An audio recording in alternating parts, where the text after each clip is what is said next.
রিজিক 3 অক্ষরের একটি শব্দ। পবিত্র কুরআনে রিজিক শব্দটি 123 বার এসেছে। প্রায় প্রতিবারই উল্লেখ আছে রিজিক একমাত্র আল্লাহর পক্ষ থেকেই আসে। সূরা আল বাকারার 212 নম্বর আয়াতে আল্লাহ তাআলা বলেন, আল্লাহ যাকে ইচ্ছা সীমাহীন রিজিক দেন। সমস্যা হলো আমরা রিজিকের আসল অর্থটাই বুঝতে পারি না। রিজিকের মানেটা কিন্তু অনেক ব্যাপক, অনেক গভীর। রিজিকের সর্বনিম্ন স্তর হচ্ছে টাকা, পয়সা, অর্থ এবং সম্পদ। এর সর্বোচ্চ স্তর হচ্ছে শারীরিক এবং মানসিক সুস্থতা। সর্বোত্তম স্তর হচ্ছে পুণ্যবান স্ত্রী এবং পরিশুদ্ধ নেক সন্তান। এবং রিজিকের পরিপূর্ণ স্তর হচ্ছে মহান আল্লাহ তাআলার সন্তুষ্টি।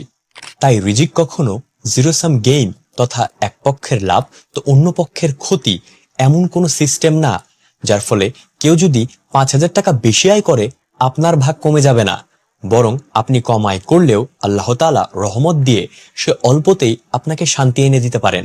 আরবি ভাষায় এ অবস্থাকে বলা হয় হিকমা, যার অর্থ প্রজ্ঞা। অর্থাৎ কোনো ব্যক্তি যদি সর্ব অবস্থায় সন্তুষ্ট থাকে, শান্তিতে থাকে, তার মানে আল্লাহ তাআলা তাকে হিকমা দান করেছেন। সংক্ষেপে হিকমা অর্থ নিজেকে মানিয়ে চলা এবং তাতে সন্তুষ্ট থাকা। আল্লাহ যাকে হিকমা দান করেন তার ভেতর থাকে সাকিনা। আরবি সাকিনা শব্দের অর্থ শান্ত, প্রশান্ত, ধীর, স্থির।